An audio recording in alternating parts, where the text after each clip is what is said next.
bag. Meron daw may bag. Sige. Okay, well.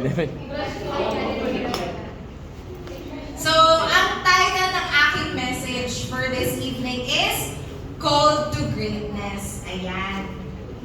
So, dahil syempre, yun naman ang ating agenda for this camp to unleash everyone's greatness. Kasi diba, naniniwala ba kayo na ikaw may natatagong greatness sa iyo? Amen! Ay, hindi sa katabi mo, pero ikaw mismo. Amen? Amen! So, magsa-start ako sa Book of Judges.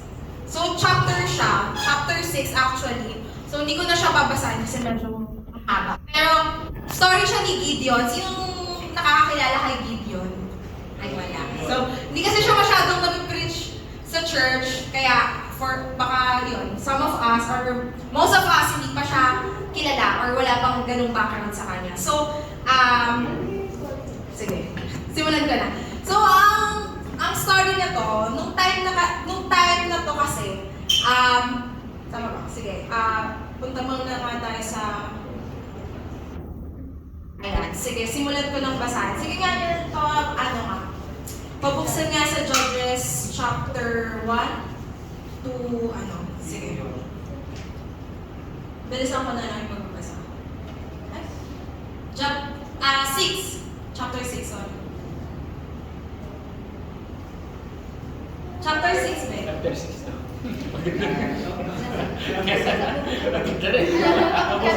Ano tayo lahat? Sige. The Israelites did evil in the eyes of the Lord. So, NIV version ako. And for 7 years, He gave them into the hands of the Midianites. Because the power of Midian was so oppressive, the Israelites prepared shelters for themselves in mountain clefts, caves, and strongholds. Whenever the Israelites planted their crops, the Midianites, Amalekites, and other eastern peoples invaded the country. Verse 4, they camped on the land and ruined the crops all the way to Gaza and did not spare a living thing for Israel, neither sheep nor cattle nor donkeys. They came up with their livestock and their tents like swarms of locusts. It was impossible to count them on their camels. They invaded the land to ravage it. Midian so impoverished the Israelites that they cried out to the Lord for help. Ayan, sige. So, dito tayo mag-start. So, yun yung background na for 7 years na dahil kaya ito ginawa ni Lord kasi yung Israelites that time, they are worshiping other God. So, dahil doon, parang hinayaan ni Lord na mapunta sila sa kamay ng kaaway. And for those years, nabasa naman natin na sobrang, yun nga, na kinawawa sila ng Midianites. Na to the point na nagtatago na sila sa mga kuweba, na parang doon na sila nakatira. Kasi kinakawawa talaga sila, as in, alam mo yun, na parang takot na takot sila sa mga Midianites. Na yun yung history nila. And to the point na umiyak na sila kay Lord, na humingi na sila ng tulong. Verse 7, when the Israelites cried out to the Lord because of Midian, He sent them a prophet who said, "This is what the Lord, the God of Israel says. I brought you up out of Egypt, out of the land of slavery. I rescued you from the hand of the Egyptians, and I delivered you from the hand of all your oppressors. I drove them out before you and gave you their land. I said to you, I am the Lord your God. Do not worship the gods of the Amorites in whose land you live, but you have not listened to me."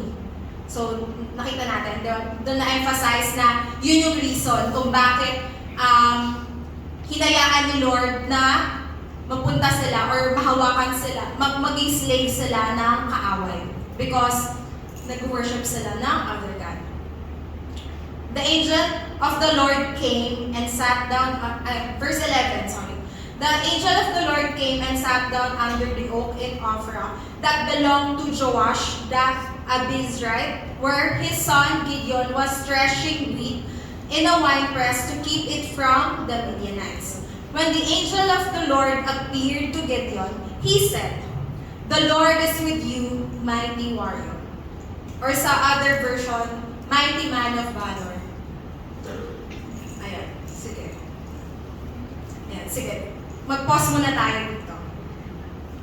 So, ayan. So, nakilala niyo na si Gideon. Yan na yung introduction ni Gideon. So, before I proceed, so, diba, during that time, nasa hawak ng mga kaaway or ng Midianites yung Israel. And during that time, humingi na sila ng, ayun na, nag-pray na sila. They cried out to the Lord. To the Lord na, yung Lord talaga, gets nyo, na hindi siya yung God ng ibang nation, pero yung Diyos na alam nila, yun yung Diyos na ancestors nila. Then, di ba, nakita naman natin na God answered it. God heard their cries. God heard the cry of their people. And doon biglang, doon na nag-appear yung prophet, and doon na nag-appear yung angel kay Gideon. So, anong significance nun sa atin? You are the leader God is raising up to answer someone's cry. Amen. Diba? Na makita natin doon na si Gideon yung pinili ng Panginoon to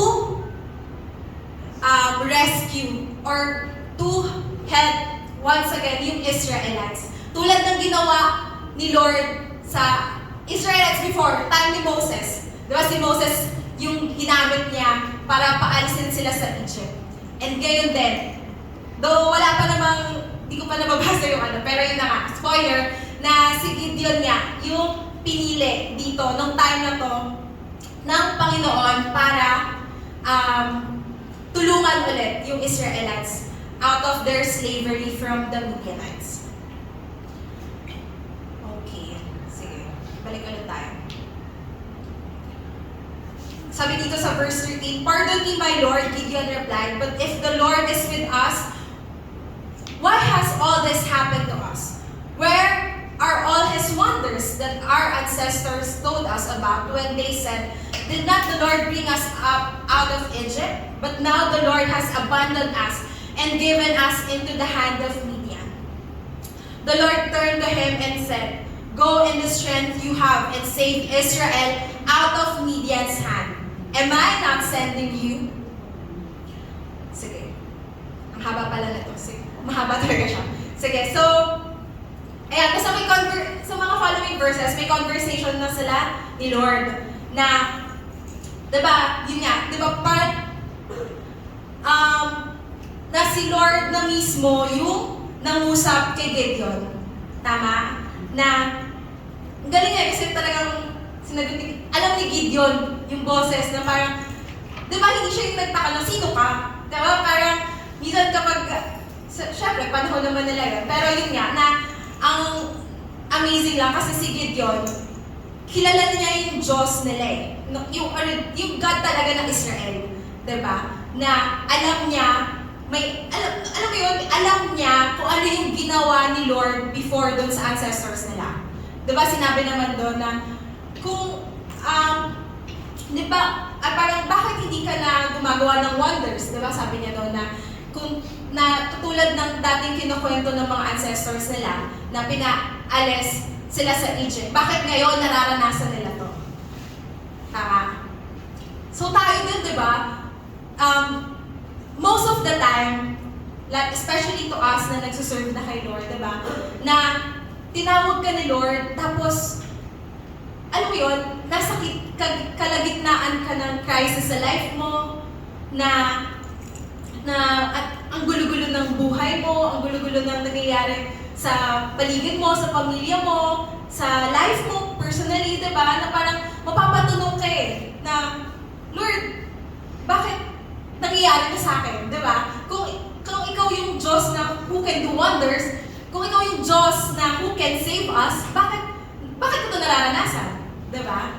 Right? Na parang napatanong na ba tayo ng minsan kay Lord na, Lord, gusto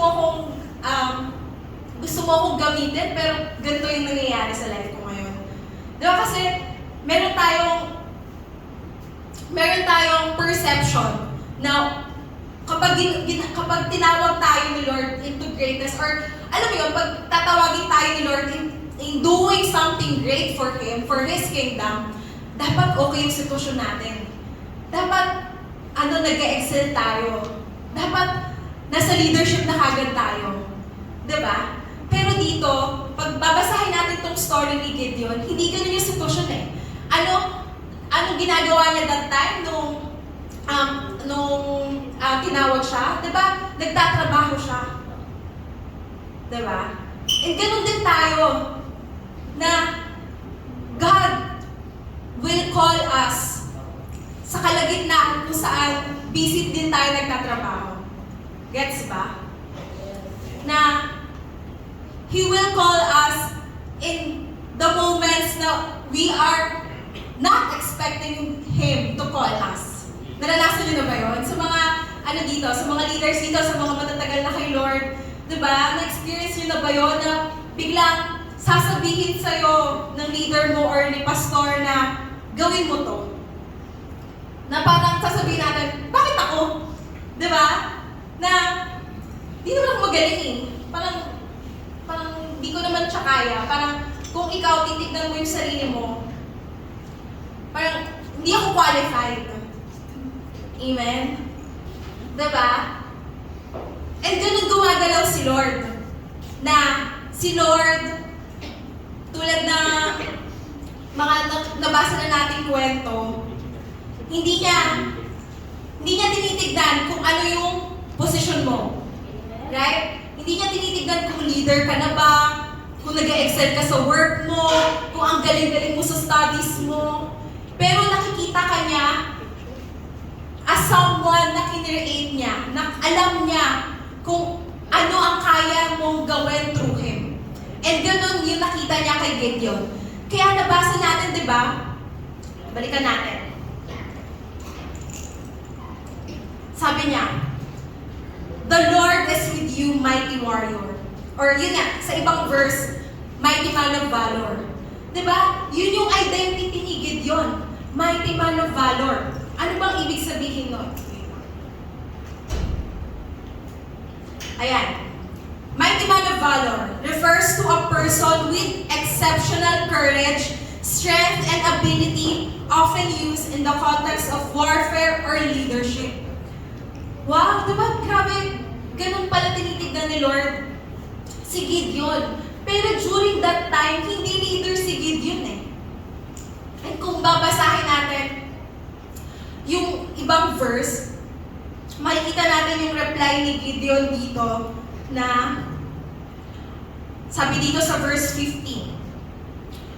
"Pardon me, my Lord," Gideon replied, "but how can I save Israel? My clan is the weakest in Manasseh, and I am the least in my family." See, Gideon was part of the weakest clan sa lugar nila. Na God did not choose someone who is in a great family background, right? Hindi niya pinili yung may kaya or yung talagang, alam mo yun, yung talagang nag-excel na sa kung anong ginagawa niya, na may leadership na. And sabi niya pa nga dito "I am the least in my family." So kumbaga nakikita niya yung sarili niya na pinaka mababa or pinaka, hindi siya nakikita or pinaka dinidisregard, pwede ba yun, diba? Sa family niya. Kayo ba, sa family niyo ba? Paano kayo nakikita ng family niyo? Kayo ba yung someone na talagang, talagang mahal na nila kasi ikaw yung nag-excel, ikaw yung nagpo-provide, or alagang-alaga ka ng magulang mo kasi ikaw talaga yung pag-asa nila, or ikaw yung nakikita nilang aahon sa kanila sa kahirapan, may mga ganun ba? O ikaw yung paboritong anak. Diba? Diba may mga, usually may ganun sa family na talagang pinapaboran o kapag tinanong mo sinong, may ko dito, like kay David, diba? Kung alam mo yung story ni David, diba? Na siya din yung pinaka-least or pinaka-last na naisip na anak na pwede maging hari. And ganun din si Gideon.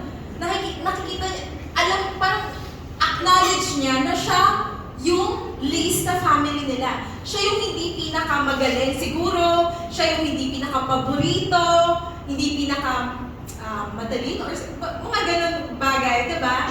Eh tayo din ganun, so, parang part of us, may ganun din tayo. Na bakit ako, Lord? Ako nga yung mababa yung grade sa amin sa school. Diba? Hindi ako yung top one. Bakit ako, Lord? Hindi naman ako ganun kagaling. Di pa nga ako nagiging leader eh. Ayoko nga maging leader. Tama? Na may mga ganun tayo na ang baba ng tingin natin sa sarili natin. Pero si Lord, nakikita niya yung greatness kay Gideon. And ngayon din sa atin, di ba? Nakikita niya yung greatness sa bawat isa sa atin. And alam niya kung saan niya tayo tatawagin. Kasi kinrate niya tayo eh, di ba? Before pa tayo ma-form sa womb ng mother natin, alam niya na kung para saan tayo, kung saan niya tayo gagamitin. Amen? Eto, gusto ko lang i-share yung narinig ko from the preaching, so hindi to sa akin. Sabi niya, the obvious choice isn't always God's choice. Diba? Ang galing na si Lord can really move in a different ways. Diba? Really higher than our ways. Even opposite ways in this world. Kasi diba, kunwari, sa school, pag pipiliin sa mga contest, sinong pipiliin? Siyempre, the obvious choice. The top one, the best in math, the best in diba? Tama? Pero si Lord, hindi eh. Most of the time, yung pipili niya, hindi yung obvious choice. Minsan yun pa yung hindi na-recognize. Yun yung pipiliin ni Lord. Ganun ba yung tingin mo sa sarili mo right now? Kung yes, and then be ready. Kasi, magulat ka na lang, diba? Ikaw na yung ginagamit ni Lord mightily. Amen. Not specifically lang dito sa church, pero you can be used outside, diba? Amen? Amen. Sabi din, the story of Gideon reminds us that the God people choose are some of the most unlikely people and in the most unlikely times. Ordinary people chosen for extraordinary tasks. Ayun. So, minsan si Lord, or most of the time nga si Lord, pumipili siya ng mga taong parang, alam mo yun, parang isipin mo, hindi siya yung ipiliin mo. Malay natin, diba?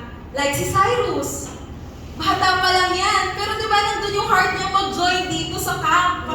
Pero one day, diba, makita na lang natin siya na siya na yung nag-share sa mga classmates niya. Diba? Ganun gumalaw si Lord eh.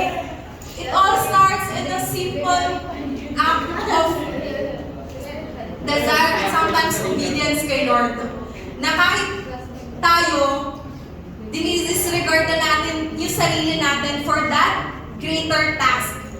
Pero God will choose you. Diba? God will still choose us. And ganun ka-amazing si Lord. Amen? Amen. So, sa mga taong masyadong mababa ang tingin sa sarili, diba? Be prepared. Diba? Be prepared. Anytime, diba? You can be called by God. And talagang, kailangan lang talaga natin sagot ay, yes, Lord. Yes, Lord, and amen. Pero that time, nakita natin, diba, na parang kinwestiyon niya pa nga dun si Lord, na yun nga, diba, nandun pa yung, niya eh, parang, kung talagang, Lord, na sasamahan mo ko, give me a sign. Dun sa following verses, mababasa natin na nanghingi ng sign si Gideon bago siya sumunod. And tayo din, di ba, may mga times na ganun din tayo, na we want confirmation na, Lord, kung talagang tinawag mo ko para dito, sige, give me a sign. Right? Yes. Pero, ang nakakamiss lang kay Lord, na parang sobrang, because he knew Gideon. He knew na nandun yung fear eh. Kasi, di ba, they were living in fear in many years. Then, sasabihan ka ni Lord na ikaw yung magiging susi para kalabanin yung Midianites. Tama daw ba? Parang, ikaw, kunwari tayo, parang nagkagera. Nagkagera talaga, wag naman. Pero diba, kung tayo yung nasa kalagayan ni Gideon, ganun din diba, na parang nung time nila, bawat tao is full of fear. Amen? And alam yun ni Lord. Alam niya na nandun yung takot kay Gideon. Kaya, nag-respond lang siya na in a way na talagang, alam mo yun, napaka-patient niya lang kay Gideon. Nag-answer siya, then he gave him a sign. And ganun din sa atin. God knows your fears. God knows your insecurities. God knows na you are weak. We are weak, diba? And God will show to us na I will be with you. That I am with you. Ganun din. Same goes to ano yung sinabi niya kay Gideon, na I am with you. Right? Na, di ba sinasabi nga sa Bible verse,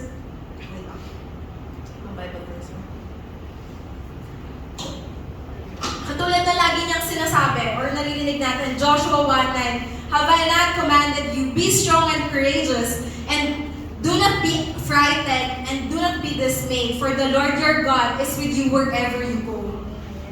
Diba? This is His promise to us. Sa lahat ng tinawag niya, do not be afraid. Let us not be afraid. Kaya may team fearless. Kasi alam niyang we are fearful, diba? In our nature, takot tayo eh. Takot tayo na, kaya ko ba Lord? Kaya ko bang gawin to? Kaya ko bang mag-preach? Kaya ko bang mag-share? Kaya ko bang mag-evangelize?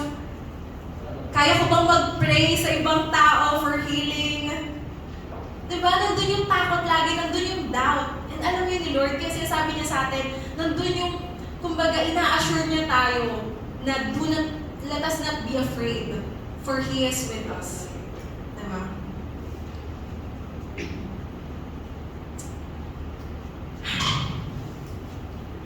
Ayan. God may call us to do the very thing you are scared to do or the least equipped to do. Ayan. So si Lord, ganyan siya gumalaw eh, di ba? Kung ano yung mga ayaw natin gawin, yun yung ipapagawa niya sa atin. Amen? Naranasan niyo na ba yun? Ako naranasan ko na yan. Most of the time. Like, sa preaching or sa salita sa harap, ito talaga yung sobrang kinaayawan ko before. Mga 10 years ago. 11 years, 12 years ago, since nag-start yung church, diba? Diba? Na sobrang hate ko talagang public speaking, yan na lang, public speaker. Kasi sobrang conscious ako, sobrang insecure ako. Pero, alam mo yun, kailangan talaga natin mag-obey. And when we obey, makikita talaga natin na, Lord, it's only by your grace, diba? It's only by the grace of God na nakakapag-share ako, nakakapag-preach ako, and ganun si Lord na pinipili niya talaga usually yung kung saan tayo mahina, kung saan tayo takot, para yung glory will always be to Him. Amen? Diba? So, pag may pinagawa sa atin na talagang opposite sa kung ano yung strength natin, just say yes. And makikita na lang natin kung paano gagalaw si Lord sa buhay natin. Amen ba? Amen. Diba? Kasi may mga bagay tayo gustong-gustong gawin pero hindi yun yung pinapagawa sa atin. Tama? Diba? So, obey lang tayo. Kasi mas alam ni Lord eh kung saan niya tayo gustong gamitin. Amen. Ayan. So, sabi nga, diba, yun nga, Gideon was afraid of Midianites. His calling is to destroy the Midianites. Diba? Sobrang ironic lang ni Lord. Our fears do not outrank God's will. He will not change His mind to accommodate our fears or insecurities. So, kumbaga, ano man yung takot natin sa sarili natin, ano man yung insecurities activities natin. Kumbaga, hindi natin, alam mo yun, hindi mapapabago, hindi magbabago yung isip ni Lord. Na ikaw pa rin yung pipili niya, ikaw pa rin yung sasabihan niya, gawin mo to. Kasi, di ba, na, kumbaga alam niya alam niyang kaya mo. Alam niyang, once nakasama siya, magagawa mo. Amen. Yan. So, God does not make mistakes when He calls someone into leadership. Ayan. So, sa mga upcoming leaders dyan, sa mga ina-assign, sa mga ina-appoint, so, God does not make mistakes. So, kung ikaw yung sinabing maging leader, then tiwala lang. Tiwala lang kay Lord kasi hindi nga siya nagkakamali. Diba? He will not make mistakes. You just need to trust Him. Tulad na ayan, so sa mga manatatamaan dyan. Ayan, so if God has called you, He did not make a mistake. If God has called you, He will not fail you. If God has called you, He has not called you to fail. Amen. Amen, diba? So, isa pa. If God has called you, He did not make a mistake. If God has called you, He will not fail you. If God has called you, He has not called you to fail. Yan. So, once na tinawag tayo ni Lord, hindi Kanya tinawag to failure. Diba? And He will not fail us. So, gano'n man kalaking bagay yan, or gano'n man, kasi kapag greatness niya so ibig sabihin, mas malaki pa sa atin. So, yung mga bagay na akala natin, imposible natin kayang gawin. Diba? Pero, He will not fail us. He will be with us. He will strengthen us, diba? And yun nga, tulad ng mga teammates, He will anoint us kasi He has chosen us. Amen? Ayan. Diba sabi nga sa 2 Corinthians 12:9, my grace is sufficient for you, for my power is made perfect in weakness. Therefore, I will boast all the more gladly about my weaknesses so that Christ's power may rest on me. Amen? Na parang the more na mahina tayo, the more na yung kalakasan ni Lord yung siya magsusustain sa atin. Diba? Na mas, the more na yun yung ipagyayabang pa natin. Kasi ayaw ni Lord ng mayabang. Amen? Na kaya madami din na parang, diba, yung iba gusto maging leader, pero parang, bakit Lord, di mo pa ginagawang leader? Alam mo namang, ito yung forte ko sa school pa lang, diba, leader na ako. Pero diba, bakit si Lord, yun nga, may mga times na hindi ikaw yung ginagawang leader. Maybe because gusto niya turuan ka pa ng humility, diba? Na baka pag ginawang leader ka, mas mataas yung tingin mo pa sa sarili mo. Ano mo yun, na maging ka na, nandun na yung pride, nandun na yung glory, hindi na kay Lord. Diba? Kaya mas pinipili, mas tinatawag ni Lord yung mga unlikely leader. Right? Yung mga makukulit, mga pasaway, diba? Minsan yung pa yung mga pinipili mga binabago ni Lord. So, yan. Wait lang. I-share lang din ang phones. Ayan, sabi nga diba sa 1 Corinthians 1:27, but God chose the foolish things of the world that He might put to shame them that are wise, and God chose the weak things of the world that He might put to shame the things that are strong. So, ganun gumalaw si Lord, na He will do the opposite. Diba? Na kung yung world gusto, itong mga, alam mo yun, leader type, yung mga strong na, si Lord pipili niya yung mga weak, yung mga mabababa yung self-esteem, yung mga takot, diba? Then, He will make them the great people. Amen? So, actually, maikli lang pala to. make the long story short, ayan, sa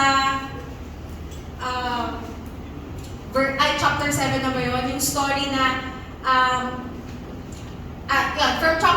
chapter 6 na di ba tinawag na nga ni Lord si Gideon, then he said yes to God. Yun, he said yes muna.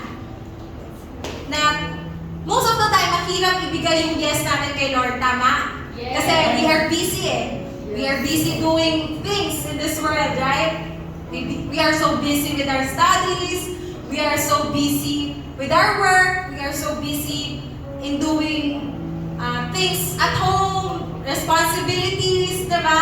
Adult things, love life. Pero ganun eh, na if we really want to see God to move in our lives, diba? Na makita natin yung sarili natin, na gamitin tayo in greatness ni Lord, we need to really prioritize the Lord. We really need to prioritize the calling. Right? Na there are times that we need to surrender some things na naghihinder sa atin para hindi natin magawa yung calling. Diba? Ano ba yung mga naghihinder sa atin? Like, business ba yan sa work? Or masyado natin mahal yung work na hindi natin mag-give up? Diba? Yung time na hindi natin kaya mag-stand, na dapat hanggang dito lang yung pasok ko, na dapat sa ganitong araw, Sunday, Saturday, hindi na ako nag-work kasi may tinawag ako ni Lord eh. Tinawag ako ni Lord to serve. Tinawag ako ni Lord to be part of worship team. Tinawag ako ni Lord to lead the people. So there will be sacrifices. There will be things na need natin i-give up. Like, hobbies. Diba? Minsan yung hobbies din natin, like, we love sports. We love to do many things. Extracurricular activities, diba? Na, yun yung nagiging reason kung bakit hindi natin magawa yung dapat natin gawin para kay Lord. Ganun yung ginawa ni Gideon. Now, he is working. He is full of fear. But, nakita niya na yung tumawag sa kanya is the God of their ancestors. Is the God who saved their ancestors from Egypt. Kaya nag-yes na rin siya kay Lord. And if babasahin niyo yung full story na he has 2,000 armies that time. Pero sabi ni Lord, hindi, gagawin mo itong 300 lang. Matatalo niyo yung kaaway. 20,000 pala, sorry. 20,000! That time, meron siyang 20,000 armies. From 20,000 to 300. Diba? Parang kaya mo ba yun? Kaya mo ba magtiwala na parang nakailangan ko ng madaming armies eh. Pero sabi ni Lord, hindi, 300 lang. At matatalo niyo yung Midianites. At Midianites that time, yung kalaban nila that time, so strong eh. Kasi nga nasakop nga sila eh, diba? Na-oppress nga sila eh. Pero, he obeyed the Lord. Diba? Na, pinili lang niya talaga yung 300. Then, fast forward, nanalo sila. They won the battle. Na, nakalaya ulit sila from their oppressor. Na, after that time, nanalo sila Gideon that time. The people, the Israelites started to worship again the Lord of Israel. Right? Kasi yun yung very reason kung bakit inalaw ni Lord na ma-enslave sila eh, dahil sa pag-worship nila sa ibang God. Now, after na ma-win ni Gideon yung battle, diba? Bumalik ulit sila sa Diyos talaga na sinasamba nila dapat. And hanggang sa mamatay siya, ganun ang nangyari. And diba, na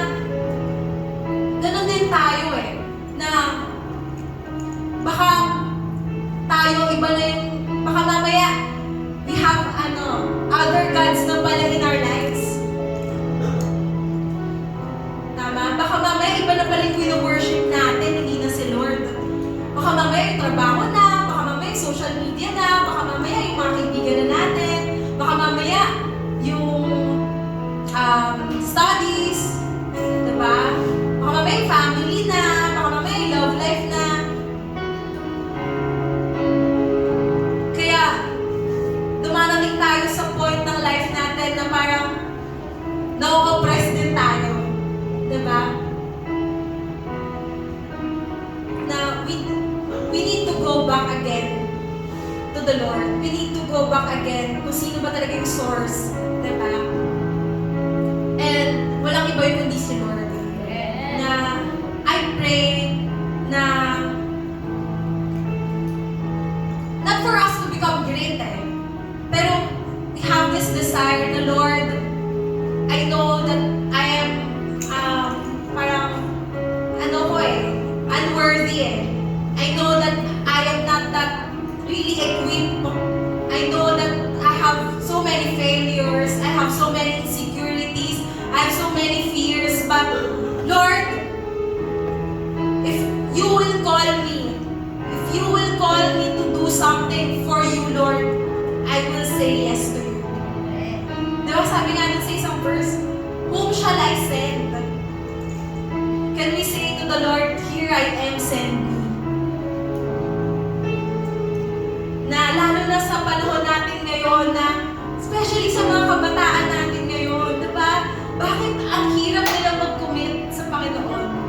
Bakit ang hirap ma-in love kay Lord ulit? Diba? Sa generation natin na sobrang distracted sa social media, sobrang distracted sa mga idols natin, sa mga influencers, diba? Na parang ang hirap piliin na si Lord kasi ang daming commitments diba? Ang daming priorities And I pray na bawat isa sa atin dito, gamitin lang ni Lord to become light in this world, to become the light and salt of this world, especially to the youths. Kasi kayo yung kayo yung mag-lead sa next generation diba? Na we need you, we need your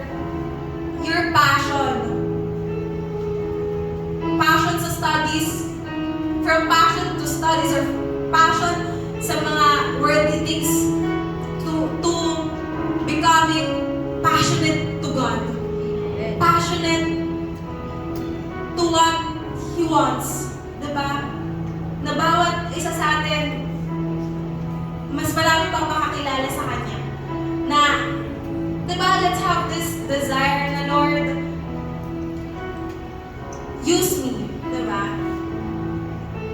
Na hindi naman natin kailangan talagang maging leader ng armies, diba? Hindi naman natin kailangan maging leader ng nation para magamit ni Lord Minsan yung greatness is those simple things na kinatatakutan lang talaga natin gawin. That small steps na ayaw natin gawin. Mga out of comfort zone na hanggang ngayon hindi pa rin natin ginagawa or nagagawa. Ayun lang. So, I pray that starting today, that God will speak to us, that God will show to us na ba't nga ba tayo nandito?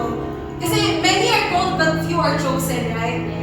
Sabi nga ni Pastor kanina, ang daming in-invite, ang daming pinilit, ang daming, ano mo yun, ang daming, pinakag-usapan para lang makasama. Pero kayo yung nandito So I believe God has really chosen each one of you.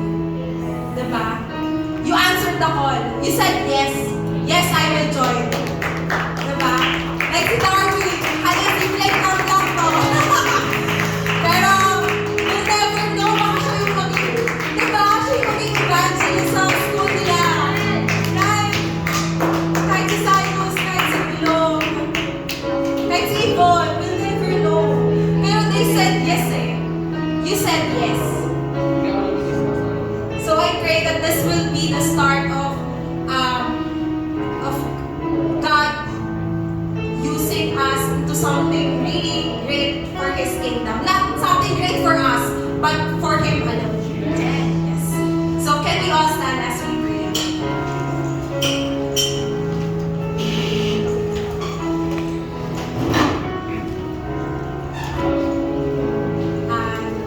Yes, Father, we thank you, God, for this evening, oh God. I know, Lord, that you're already here in this place. I know, Lord, na halos lahat kami, Lord, ramdam na yung pagod, ramdam na yung antok. But Lord, I just pray, God, that the Spirit of God will be upon us right now, Lord. Na help us, Lord, to see ourselves in the way you want us to see ourselves, Lord. The way you see us, oh God, pakita mo sa amin, Panginoon, yung pagkakatawag namin sa inyo. Alam namin, Lord, na ang dami sa amin ng daming takot, ang daming nagda-doubt, ang daming insecurities, ang daming sa amin nag-iisip, Lord, hindi kami karapat-dapat para dito. Pero Lord, it is you, Lord, eh. Kapag ikaw na yung tumawag, pag ikaw na yung nagsabi na gusto mo kaming gamitin, who we are, Lord, to say no to you, God. It is you, Lord, who give us the breath, the life, who make us alive again, Lord. It is you, Lord, who gave us the purpose. So I pray, Lord, that open our hearts, God, that we may receive, Lord, our calling. You have called us in such a unique and mighty way, O God. Na hindi kami pare-pares ng calling, Panginoon, but right now, Lord, reveal to us that calling, Lord. Nasimulan namin, kahit masimulan lang, Lord, sa maliliit na bagay, Lord, na mga takot namin gawin, or mga ayaw namin gawin, Lord, pakita mo sa amin and give us that spirit, that power, that will enable us to step, Lord, out of our comfort zone, to step out of fear, God. That it is you, Lord, who will make us strong and courageous, that will make us able to do such great and amazing things for you, O God. Lord, thank you, Father, for this evening, God. Thank you, God, for this you, Lord, who refreshes us. It is you who strengthens us, Lord. And it is you, Lord, who always patient with us, God. And I pray, Lord, na bawat isa sa amin, starting today, will have that courage to really say yes to you, God. Thank you, Jesus. It's clear. Jesus. Lord, let's just worship the Lord. This all sounds wonderful. It's clear. God of miracles. Miracles come, I need your supernatural love to break through. Nothing's impossible. You're the God of miracles. Everybody worship Him.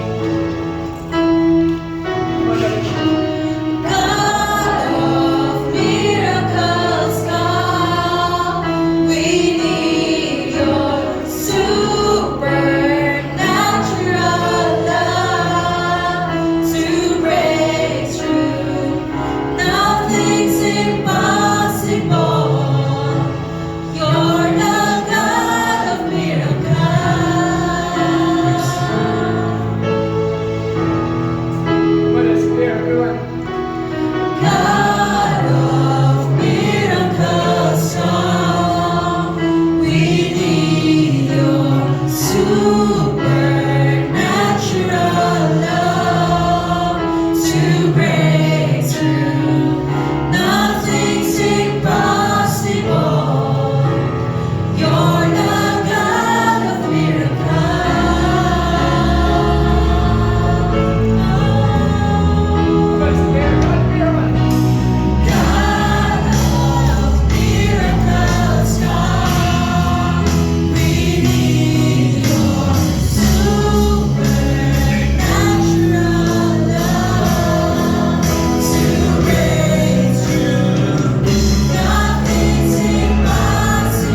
God of miracles, come.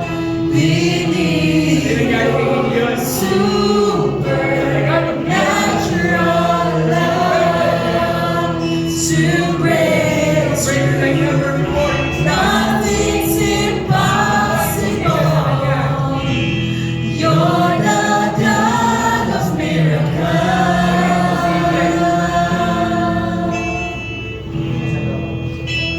Nasa end, ito natin out.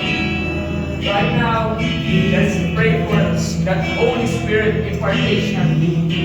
Just like Gideon, that you will simply rise up and will simply go out from your shells, from your old shells, and there will be a new person just going out, a new beginning, a new identity.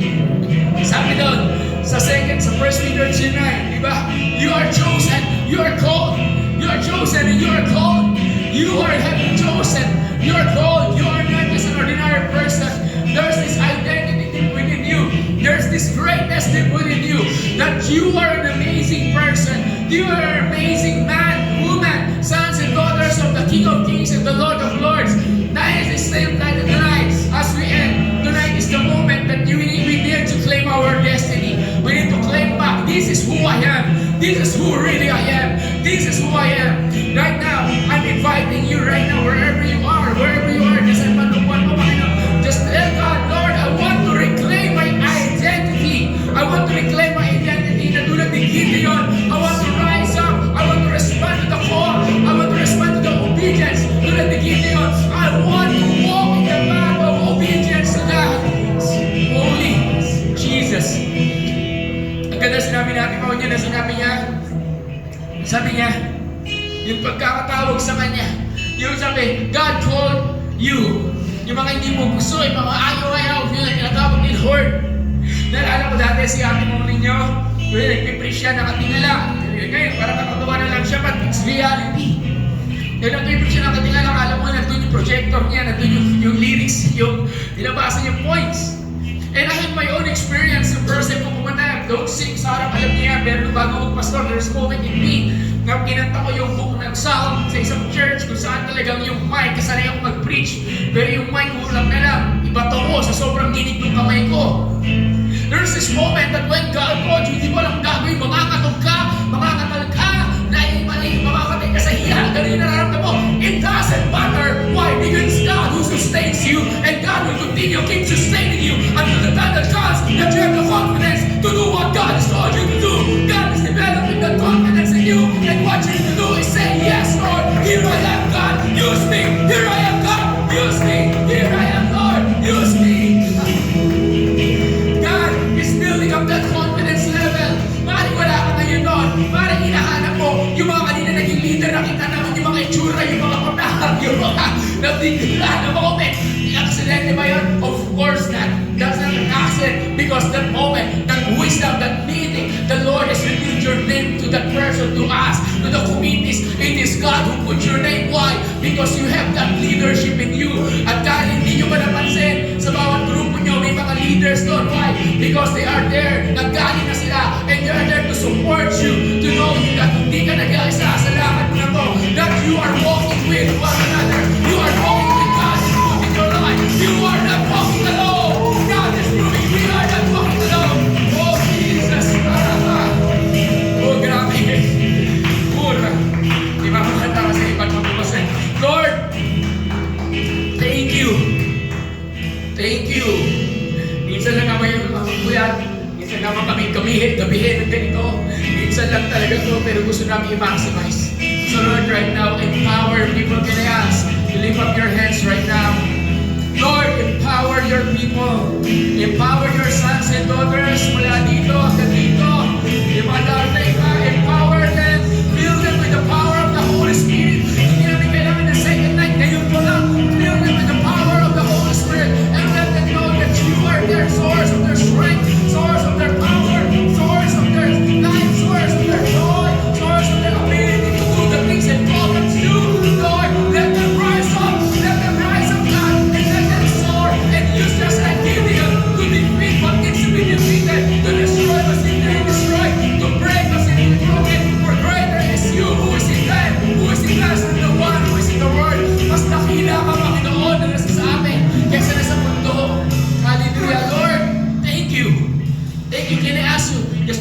thanks. Just give Him praise. All the adorations, bigyan natin sa Panginoon. Come on, everyone. On your own, just give Him, Lord, here I am. Lord, here I am. Use me. Lord, here I am. Lord, here I am. Use me, God. Use me, Jesus. Use me, Lord. Just tell Him. Use you and He will use you. Just tell Him, Lord, that He will use you to assign you, call you, and He will call you. Oh, Lord. Oh, Lord. Grabe. Grabe. Jesus. Jesus. Thank you. Thank you. Panginoon, maraming salamat po. What a moment. What is, what a moment. And right now, Holy Spirit, thank you for baptizing and filling everyone here. And I know, may gagawin ka nakita sa buhay ng bawat isa. Here we are, God. We are your sons and daughters. Including me. Naalala ko lang as we end, meron akong prayer before sa Lord. May prayer bago pa ako maging pastor, isipin lang. Ang prayer ko is, Lord, use me. Use me for your kingdom. Use me mightily. Sa mindset ko, nung pinagpipray ko yun, dulos pa ako. Dito pa ako, 2 years, Christian pa lang ako, 3 years Christian. I'm praying to God, Lord, use me. And in mindset, Lord, use me as a preacher. Use me to preach the word. Fast forward tayo, ginamit ako ni God. Then fast forward, I love to preach. Alam niyo yan, I love to preach. Then fast forward, He made me as a pastor. And for the past 12 years, I've been preaching non-stop. You know that. May mga break, pero totally, it's non-stop. For the past 12 years of this church, the prayer that I had before, hindi ko alam na ganun bang gagawin ni Lord sa iba sa mindset ko, iba yung nakikita ko. And I know God is still not yet finished and not over sa prayer na yun. And ganun then, when you start to pray, God will start to move. And when you start to believe, God will start to make it happen. Don't worry. Because when God calls you, you are not called to fail, but called you to rise up and to succeed. Palapakan natin ang Panginoon namin. Palapakan natin sa mga anak ng Diyos na iniwala. Palapakan natin ang Panginoon na iniwala ng God called you to achieve. Lord, maraming salamat sa Panginoon. Thank you. Thank you. Lord, thank you. And as we end, lead us, guide us, Lord. Salamat po, Panginoon. And so we declare in Jesus' name. And everyone says, Amen. Can I ask everyone, pwede natin can you stretch your hand out, Mau? Right now, Lord, maraming salamat lang, God, sa buhay ni Mau. Thank you for her life. I know, God, this is amazing. This is also her first time na mag-preach ng isang tongue. And I pray, Father, for your power of God, sigurado ng marami. But God, thank you. What a wonderful message. That is a very, very powerful, wow, message, God. Thank you for her life. Thank you. And the impartation that is you imparted, hindi lang sa kanya, makikita ng mga tao dito. Maraming salamat po, Panginoon. Thank you. Bless her in Jesus' name. Amen.